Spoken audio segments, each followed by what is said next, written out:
All right, the next thing that I wanted to talk about is our water conservation and what's in the future for us on our golf course as far as irrigating and what we can do and what we can't, and also what that means for our golf courses when it comes to irrigation. So Arizona Department of Water Resources, ADWR, this is the fourth management plan that they're going to be coming out, and that's scheduled to go into effect on January 1st of 2023. Golf courses will be required to reduce water use from 4.9 acre-feet per acre down to 4.75 acre-feet per acre. So a little bit of a drop. Annual allotment reduction, it equates to 254 acre-feet out of our total allotment for the 7 golf courses that we're going to have to reduce. So the goal of ADWR is to reduce active management area groundwater withdrawals and then also improve active management area groundwater supplies through conservation. Our goals here in Sun City West for the golf courses, of course, is to reduce groundwater usage. We're going to update our existing conservation programs, which I'll talk about in a little bit. And then also to develop new management strategies, and that's through turf reduction, and I'll get into that in just a little bit as well. Okay, water conservation, these are things that we've been doing on the golf courses for a number of years. We just didn't start this last month, but it's been going on for 10, 15, 20 years that we do on a daily basis on our golf courses. Our irrigation systems, we do upgrades to new heads, nozzles, software programs when they come out, new pump stations and satellite controllers. So we're constantly upgrading our irrigation systems to make them more efficient, save water. We've reduced our overseeding by about 30 acres from the original overseed plan. If you remember back in the day when we used to overseed a large area around the green banks, we used to do around all the tee banks, maybe a little bit more on the fairways.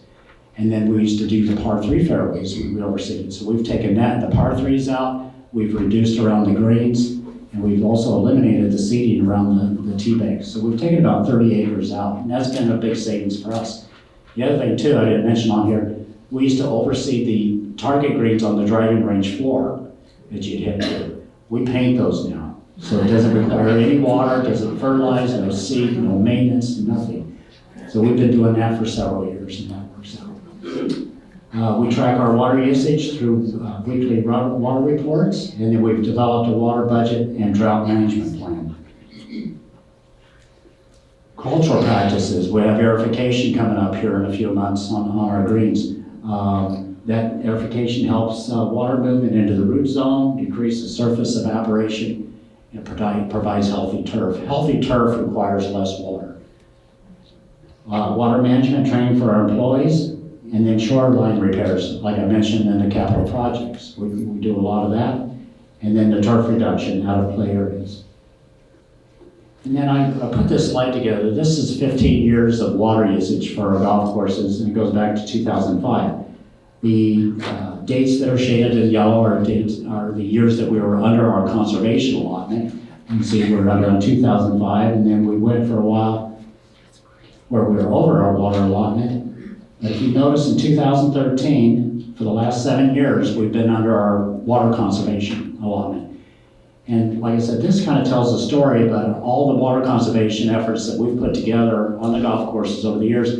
This tells me it's finally starting to pay off, especially when you look at 2013, where you only had 3.70 inches of rainfall that year. Usually you'd be over your water allotment because you didn't get that much rainfall. And we rely on rainfall to help conserve water. It's very important.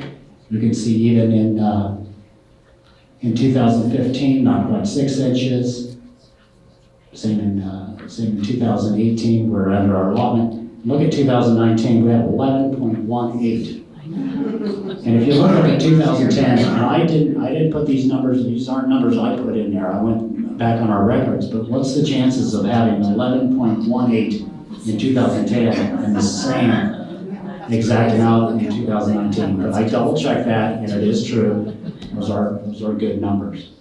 And then that 3,500 acre feet of water that we used last year in 2019, that's the second lowest water usage that we've had on record. Wow. All right, turf reduction. You've probably noticed some of these areas, Pebble Brook to the right of number 9T. Years ago, we took all that grass out, put the desert in there, and put some trees and some other desert plant material. Number 11 at Grandview, around the blue tee, we took that turf out. Okay, these are drawings that I had somebody put together a couple weeks ago, and I just wanted to see what it would look like. We're looking at Grandview, and being the first course that we're going to remove turf, and so I wanted to get an idea of what it would look like on paper. So I did a few holes. I did 4 holes on the front, 4 holes on the back. I don't have all of them up there, but this kind of is a sample, and it gives you an idea of what it's going to look like when you do this. Now, this is just a draft, so things could change quite a bit by the time you get around to doing it. But you can see the purple colors, I guess purple pink, that's all the quarter minus granite, and that's similar to what we have over at Deer Valley and Desert Trails and Trail Ridge. It's a playable DG, and you can see it's pretty much on the perimeters. If you look at number 2, it's up against the wall on the left-hand side. It's around the tee box on number 2, and then it goes up the property line. So there's still quite a bit of turf out there on those holes. And then number 4, again, you can see everything up the left-hand side, right-hand side is going to be playable DG. Still a lot of grass in that area.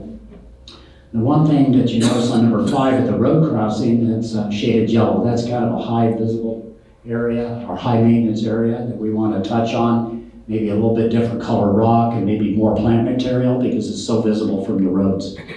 So that would be a little bit different. But you can see all the playable DG on both sides of the fairway there. Number 10, same thing, down the left and the right. There's a lot of areas over there at Grandview that I don't think ever sees a golf ball. So there's no sense in not taking that turf out.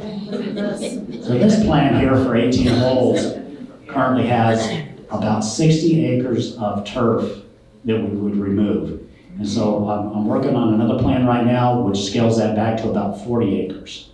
So it'll be interesting to see what that looks like, but it's going to be similar to this. It's going to have the perimeters, which has the quarter minus the playable DG, is going to have that. And there's number 13. You can see all that up the left-hand side on the property edge. The big waste area to the right there, that's all going to be right before the lake. That would be quarter minus playable DG. Same on 14. So just to recap on the turf removal timeline, again, is January 1st of 2023. That's when ADWR is looking to roll this program out. Which golf courses will be affected? That would be the golf courses built before 1985 or our wall-to-wall turf golf courses. And they have anywhere between 100 and 163 acres of irrigated turf. 163 is over at Grandview, so big golf course. And those golf courses are Pebble Brook, Stardust, Grandview, and Echo Mesa. And again, the draft that we're looking at will have anywhere between 45 and 50 acres of turf removed on that golf course. And as we go on, like Stardust, Pebble Brook, and Echo Mesa, it's going to be similar to that. Maybe not quite that much turf that we're going to remove, but once we get there, we'll determine what areas are out of play. The goal of this project is I want to keep the golf course as playable as we can. And I hear a lot of comments when I've talked to people at Grandview that said, well, you're going to ruin the golf course. It's going to be another trail ridge. And we don't like to play trail ridge because of the desert. And I said, that's not our intentions. We're going to do it so it's still very playable, but we're also staying in compliance with ADWR and conserving water. Now, the other thing I'd like to mention too, there's a fifth management plan coming out in the year 2025, which is going to have more reductions at that time. How much, I'm not sure. It's still a ways out, but we need to be prepared for that as well. So I think if we do all these projects now, when 2025 comes around and we have to make further reductions, we'll be ready to go. So.